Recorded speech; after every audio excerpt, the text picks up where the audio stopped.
Hey guys, it's Mitch. How's it going? We're back for more of the X-Men. It feels like it's been a while, other than the Dracula issue we looked at last time. But no, we're picking up where we left off with Uncanny X-Men number 241 by Chris Claremont and Mark Silvestri. So just before we get into it, if you enjoy the channel, if you feel like you might want to help out a little bit, go subscribe to my Patreon. Links are in the description. Gives you early access to everything I do. Helps out the channel, helps to buy new comics. So this is, of course, still part of the Inferno storyline. If we recall what was going on in the last one, it felt like kind of a lot. Although thinking back to it, I'm not sure exactly how much we really need to go back on. There's the whole business with Madelyne Pryor, of course, where she's been getting progressively more evil over the last few issues, although it doesn't seem as much as a steady progression as every once in a while we come back, and she's just more powerful, without much of an explanation. Now, one of the problems is that the whole Inferno crossover is going on throughout the entire Marvel Universe at this time. So there's stuff going on in like 15 different other comics that there might be some kind of progression we're not even seeing. You got to buy all of them to make sure. As far as I can tell, most of the progression is done in X-Men, in X-Factor, New Mutants, although not just yet. I think the first one will be after this issue. And The Exterminators, which is a 4-issue limited series. So while I don't think any progression is going on with Madelyne's character specifically in those other issues, I can't say for sure without reading all of them, and I'm not going to do that shit. That's ridiculous. I don't think that should be expected of anybody. So if something pops up that we weren't aware of before, and all of a sudden there's some kind of status quo change that seems to be unprecedented, then we just kind of have to go along with it. From what I understand, that's kind of the deal when reading Uncanny X-Men around this time, is it just... You know, sometimes it's like, oh yeah, no, there's this thing going on that's completely we're taking for granted, but you know the deal, right? That's always been the way. And that is interesting because it feels like that wasn't the deal when we started covering Uncanny X-Men back in issue 168.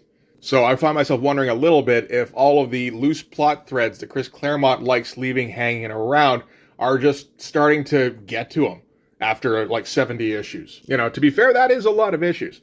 But what's been going on anyway, or where we're at least, with Madelyne Pryor, is that she is now the Goblin Queen.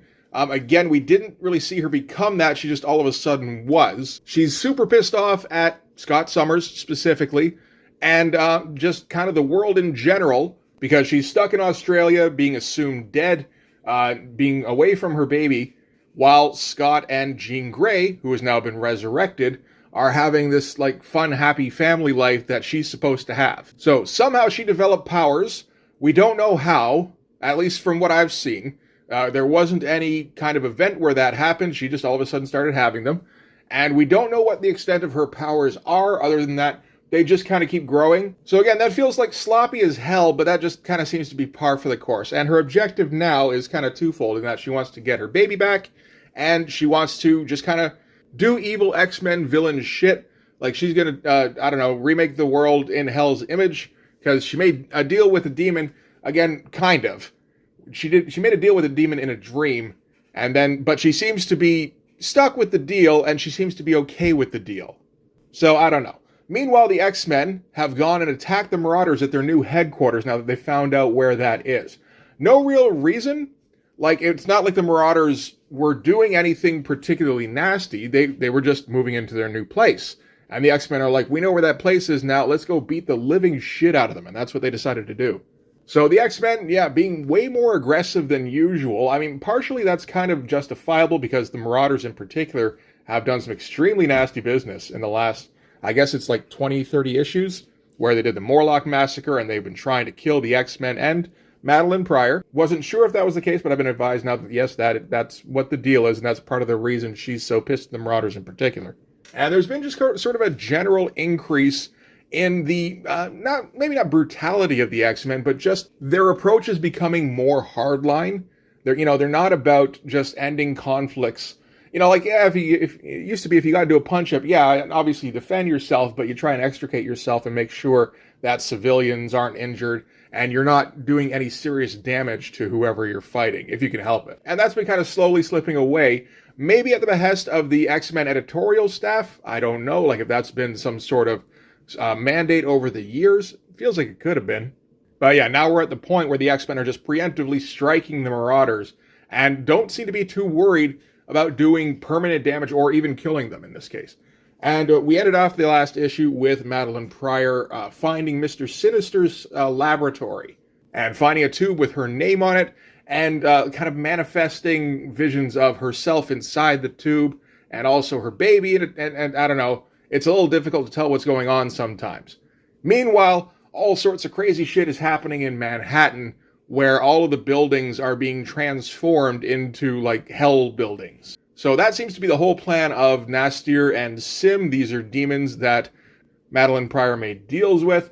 And now, yeah, so they're trying to make hell on earth, as far as I can tell. So, I mean, that was a very convoluted sum up that probably wasn't very clear, which means it's accurate. So let's get into this. We can start with the cover, which is very similar to the last issue of Uncanny X-Men, number 240. That's that one there.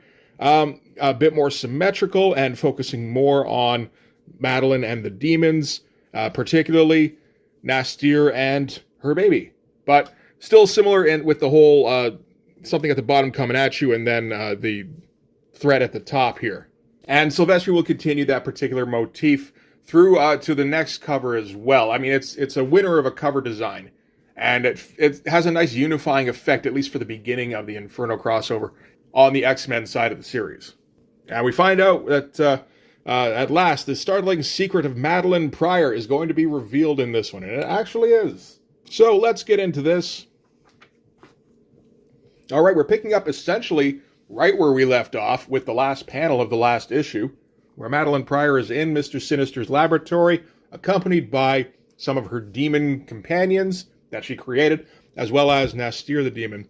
And Mr. Sinister shows up, and he's familiar with Madelyne and suggests that she call him father. And we're starting things off with a big old splash page of Madelyne and Mr. Sinister. It's a pretty nice one. Always cool when you can get the full figure thing, and this kind of serves as, again, almost like a cover sheet, where this is kind of a sum up of this particular part of the storyline. So Mr. Sinister starts out by telling her, yes, I was the one who created you. And she says, bullshit. And she shoots him with some kind of power blast. Again, which is, I think, maybe the first time she's done that. And Nastir off to the side here thinks, oh boy, did I ever fuck up by giving her powers. Because he just, he wanted her to be basically like an attack dog for him. But something went wrong, and now her powers keep increasing, it seems, every time that she uses them. Madelyne sends her demons after Mr. Sinister. He just swats them aside. It's a great pose there.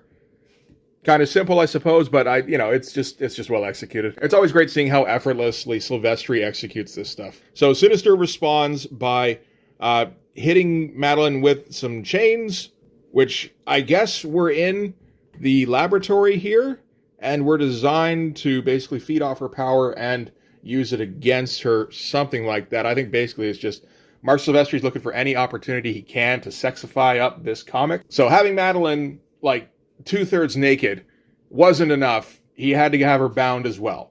That is one thing I've been noticing a lot in the Silvestri era, is just, like, he'll, at the drop of a hat, any opportunity, Mark Silvestri is going to try and make things sexier. So we're going to end here with Madelyne at Mr. Sinister's mercy, which means he's going to get to start monologuing soon. Very nice looking pages. Nothing too spectacular, really, although it's all very well executed. Well, I mean, it's kind of spectacular in a way. All right, so, wow. There we go. Big old 2-page spread. We don't get that a whole lot in X-Men, not this time. Now, this is a big brawl shot of the X-Men versus the Marauders. And I've seen this before in the Claremont era, where you just, if you have a big shot of all the characters that are going to be involved in this part of the story, might as well just label them all. That way you don't have to waste time with everybody referring to people. You can just say, here, everybody can refer back to this particular splash. But it's a very nice splash. This is, of course, in Manhattan, while it's being turned into all, like, hell buildings. And we get to see Silvestri's kind of effortless use of depth, being able to squeeze like 15 characters onto 2 pages fairly easily. All with pretty loose-looking, dynamic poses. It's all pretty good stuff. Like the shot of Scalp Hunter here, mostly in shadow. That's pretty sweet. And, of course, he's going to take an opportunity to put a hot, basically naked chick right up in the front and have her in a slightly suggestive pose. So now we have the scene. We can kind of explore the scenery a little bit, which has some weird cartoony shit going on where somebody's trying to deliver a letter and the mailbox clamps its, gets a mouth where, the slot is and clamps down on the dude's hand saying there's insufficient postage. So now the guy's going to pay, I guess. Back to the fight where Storm is sending a hurricane at Scalp Hunter and Vertigo, and Vertigo says they're really out for blood. So it's not just me noticing how bloodthirsty the X-Men are getting. Back to more weird cartoony shit as a fire hydrant that's now been demonified beats on a puppy that I assume peed on it. Colossus gets into the fight and realizes that the guy who's bouncing off him is Riptide, who's supposed to have been killed, as far as he knows. Apparently back in X-Men 211? So yeah, that would have been right in the Mutant Massacre, I think. And no real reason offered, although, it wouldn't make much sense if he did offer one. But he just says, the Marauders are full of surprises. And it's like, well, okay, yeah, we weren't expecting much more of an explanation than that, I suppose. Alright, and their fight is stopped as some cops show up in their demon cop cars. So the citizens don't change, but the cops do. And they don't notice any difference. They don't realize that they've changed. So that all seems to be fairly arbitrary based on maybe what Mark wants to draw. Seems likely. Kind of cool looking things anyway. Like the shot of them coming out of what I assume is the mist. So Riptide shoots his high velocity stars, which bounce off Colossus, but they do sink into the cops and the cop cars. And Polaris here, or Malice, both really, kind of pull apart the demon cop cars, so they are still made of metal, and then sends all the shrapnel after the X-Men. So yeah, the whole fight's getting a little brutal, really. And then Vertigo hits them with Vertigo, which I can attest is not fun. Went through that earlier tonight. I was kind of worried about having to do this while I was dizzy and swaying on my feet. But thankfully all better now, so we don't have to worry too much. So as Longshot is on the verge of passing out, Wolverine's already gone. He's able to throw a throwing knife, and of course, by throwing the throwing knife, it lands in the best place possible, which is hits a sign right above Vertigo's head, and drops it on her, and I guess turns her power off, most likely. And then Scalp Hunter opens up with his machine gun. I'm not sure what Scalp Hunter's power is, other than he seems to be very cyborged up, and he's got some gigantic guns. A cool shot here, though, of him just demolishing a car that Rogue is using for cover. All the bits, the pieces and shrapnel flying up everywhere. That's some great stuff. And Storm urges Psylocke to try and finish this with some kind of psychic attack on the Marauders. So Psylocke opens herself up psychically, but that seems to have some kind of negative effect on her. Probably not a good idea to open yourself up to psychic warfare when the entire city is turning into a hellscape. So the Marauders close in on her, but it appears that the other X-Men have kind of shaken off the effects of the Vertigo from earlier, and they start just kind of shooting at random. Interesting bit here where Dazzler warns Havoc that his Plasma Blast is too powerful, and if he shoots, he's probably going to kill somebody, and Havoc's like, that's the idea. Which is very much at odds to where Havoc was just a few issues ago, where he was having difficulty even being an X-Man because he was afraid he was too powerful. Quick return back to Mr. Sinister's lair, where since he has Madelyne kind of at his mercy, he's going to feel a little obliged to just kind of let her slowly come around to the truth that he created her. And he's going to start by going, okay, you know what? Tell me about your past. Tell me anything about your past. Anything at all. And she tries to think of something, and she can't for a moment, except that then she remembers, no, wait, I was 10, and I was playing Frisbee with my friend, and my friend went to go get the Frisbee, but she got hit by a car. And Mr. Sinister finishes the thought for her, saying how that wasn't her memory at all. That's actually Jean Grey's memory. That was her friend that got hit by a car. And when the friend died, Jean Grey's psychic abilities kind of woke up, and she found herself inside her friend's head as her thoughts just kind of slowly faded away. So that's what kickstarted her mutant abilities. And as a clone, which is what Madelyne is, which is what we're kind of slowly finding out, that memory somehow transposed itself onto her. And off to the side, Dastir thinks this is something he can use to his advantage to bring Madelyne under his control. And for that, we're going to go back to the fight between the X-Men and the Marauders. Why not? We got our cool shot of the Empire State Building, I suppose, only being demonized. Wolverine happens to look over and sees the guy being sucked up by I suppose the demonized mailbox, although it's really more just cartoonified. This is like a weirdly silly part of this comic, I gotta say. So he slashes it open. It makes a crazy fucking cartoon face, and a bunch of mail spills out, but not the guy who was swallowed, because he somehow ended up on a stamp. I don't know if that's going to lead anywhere at all. And Havoc vaporizes the mailbox and kind of acts like he wants some kind of victory. I don't know. Meanwhile, Storm flies by Colossus, who's like, what in the fuck is going on with this city? Everything is going crazy. We got mailboxes eating people. All the buildings are like crazy, twisted versions of themselves. We got demon police officers. We got dead Marauders coming back. And Storm just kind of shrugs this off as just life in the big city, which feels pretty nonchalant and like not an appropriate response. But the X-Men's minds are kind of getting altered along with the rest of the city, except for Colossus. And they'll explain that in a little bit. But back to Mr. Sinister and Madelyne, where he basically tells her what her deal is, how they're connected, and how she came to be, which is that when Jean Grey was very young, Mr. Sinister was interested in her as soon as he found out that she had mutant abilities, and went about trying to kill off her parents so that he could scoop her up and then just manipulate her. But instead, before he could get to her, Professor X did that, and somehow Mr. Sinister got some of her genetic material. They don't really explain how that happened. But from that, he created Madelyne as a clone. And he's saying how he was waiting for her to manifest mutant powers of some kind. And then when she was accelerated up to puberty, that somehow just didn't happen. So he just had this human who looked an awful lot like Jean. Except for one day when she all of a sudden basically channeled the Phoenix. And that happened to be on the day that Jean Grey died. And again, Silvestri just using every opportunity to draw him some naked ladies. Back to the fight, where the X-Men get invaded by some kind of troopers. Colossus recognizes them from Limbo. Apparently they work for Sim usually. And they're able to capture one so Colossus can question it. And it explains that this is part of Sim's plan to basically make Earth look like Limbo. Colossus is confused by this because his sister Magic is supposed to be running Limbo, but the trooper here kind of advised him, nope, that's not really the case anymore. Sim's taken over with Nastir's help. And this is all centered around the Empire State Building. So Colossus, just kind of demolishes that trooper and then turns back to Storm and Wolverine, who have all of a sudden become demon versions of themselves, which seems to be coming completely out of left field.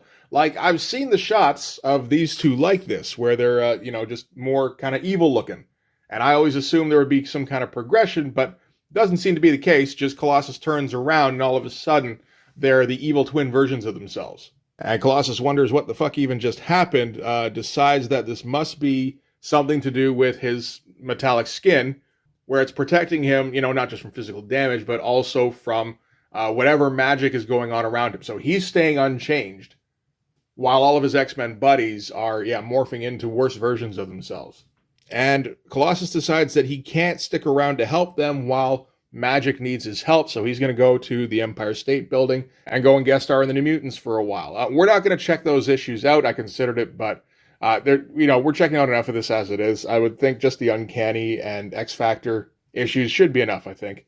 But some great shots on this page. Like, there have been some kind of, not really humdrum pages, just nothing really standing out up until now, but like this page in particular has some very nice ones. Like this shot here, very cool, with the eviled up X-Men. Get the nice shot of the Empire State Building off in the distance, and I really like this shot of Colossus walking away, like very much in shadow as he walks into the mist. It's a little understated, but those shadows look really good. So back in Sinister's laboratory, he's still monologuing, he's still explaining to Madelyne where she's from. So he tells her that basically once she manifested some kind of connection to the Phoenix Force, because that's what that was, he realized that she had some kind of psychic link with Jean, and since she has all of the same genetic potential, he's kind of a geneticist anyway. He liked the idea of hooking her up with Scott and seeing if they could get a baby, which he could steal. So he provided her with like a cover memory and gave her some character traits that he thought Scott would find attractive, and placed her at his grandparents' airline in Alaska and just kind of let things unfold. And of course they did. And that plan was just kind of rolling along nicely until Jean Grey got resurrected, because he knew that if Jean Grey ever came close to Madelyne, she'd know psychically what Madelyne was, and then the whole game would be kind of ruined. So he had to send the Marauders after the X-Men to kill them, and especially to pick out Madelyne Pryor. So there's that at least. That's that explained. All right, so the Marauders have been essentially defeated at this point. The X-Men are all kind of eviled up, except for Longshot. Longshot's swinging around, wondering why Dazzler is upset that Longshot is also interested in banging Rogue as well as her. So, I mean, at least that's a guy with his priorities straight. And he swings a little bit too close to some gargoyles. And it looks like Nastir is among them, or at least a demon that looks very much like Nastir. And he kind of takes a chunk out of Longshot's arm by the looks of it. Down below, the X-Men are kind of reveling in their victory. And they're only really disappointed that they didn't get to make it hurt more when they beat up their enemies. So yeah, these are some slightly demonized X-Men now.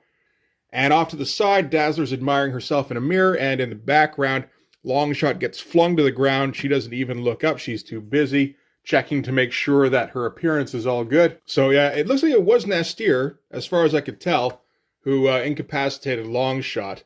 And he lets them know that he's going to be going after Madelyne Pryor next. And Havoc's all like, we have to save her. I'm in love with her all of a sudden. But Logan lets them know that they've got some other new trouble incoming. I don't know if we're going to find out what that is before the end of the issue. I don't think we will. All this stuff is pretty good. Nothing too spectacular. Some nice lighting up here on Nastir. And I like Wolverine's, his demonized version of himself, which is really just a simplified version of himself. Just a bit more black. And yeah, we get back again to Mr. Sinister, still monologuing to Madelyne, saying how he thought that he'd essentially won. Because as far as he and the world knew, the X-Men had been killed, including her, and that should have been the end of his interest in her. But then this whole business with her building her power base kind of caught his eye again.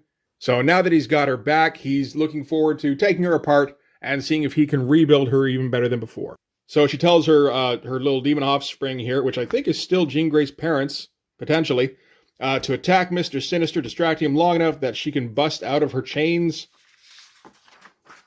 Pretty great build-up sequence here with the light slowly getting brighter and then the chains busting. And it comes down to apparently his machines still having a limit of some kind while she doesn't really. And Sinister is momentarily thwarted. But yeah, really fun page. Really quick, too. Just to point out, there's actually not a ton of drawing going on here. The drawings that are here are pretty damn cool, but yeah, this is actually a pretty efficient page, actually. We would have been able to get that done rather quickly. And we end with kind of a standoff, because Madelyne Pryor still hasn't demonstrated that she can actually injure Sinister, but Sinister doesn't seem as though he can injure her back, or he can contain her. So there's really not a whole lot they can do to each other. And at that point, some demon approaches with her son, I suppose, Nathan Christopher. And now she's won, and she's going to make real hell on earth. So I assume this happened in some other issue, and it wasn't just a case of, we need to escalate the story somehow, so here's a baby. Like I said, I assume that's not the case, although with Claremont, I get the feeling, you never give him the benefit of the doubt on that, really. He might just be pulling something out of his ass. But anyway, that is Uncanny X-Men 241. So yeah, well into Inferno now, we're getting to the point where everything's getting changed. It doesn't really feel like the whole Madelyne storyline is going anywhere in particular at all.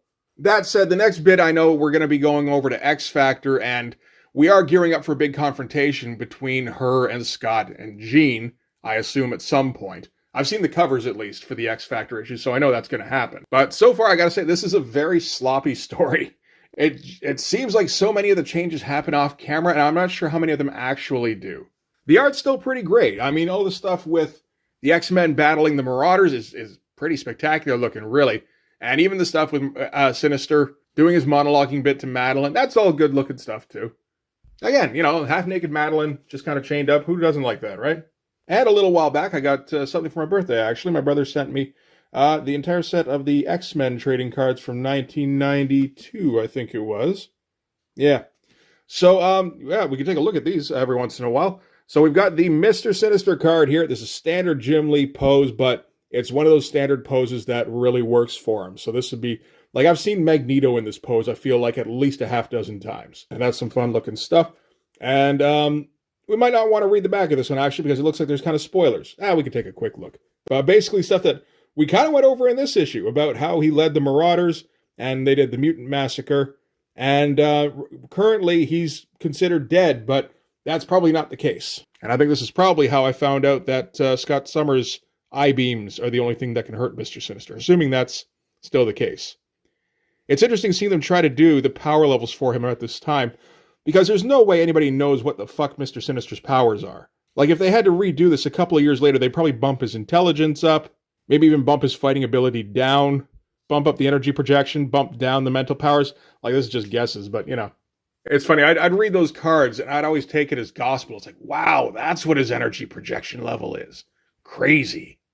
Anyway, we're all done with this one. Next time, we're going to take a look at one of the X-Factor issues in the crossover, but yeah, that'll do it for this one. Thanks very much for watching. If you like this video, please hit like, hit subscribe, hit the notification so you know when the next one's coming out.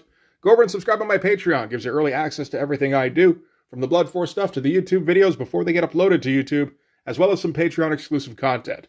You can also follow me on Instagram and DM me there for commissions, and you can join the Blood Force Discord server. But yeah, that's going to do it. Thanks again for watching, guys. I'll see you in the next one. Bye-bye.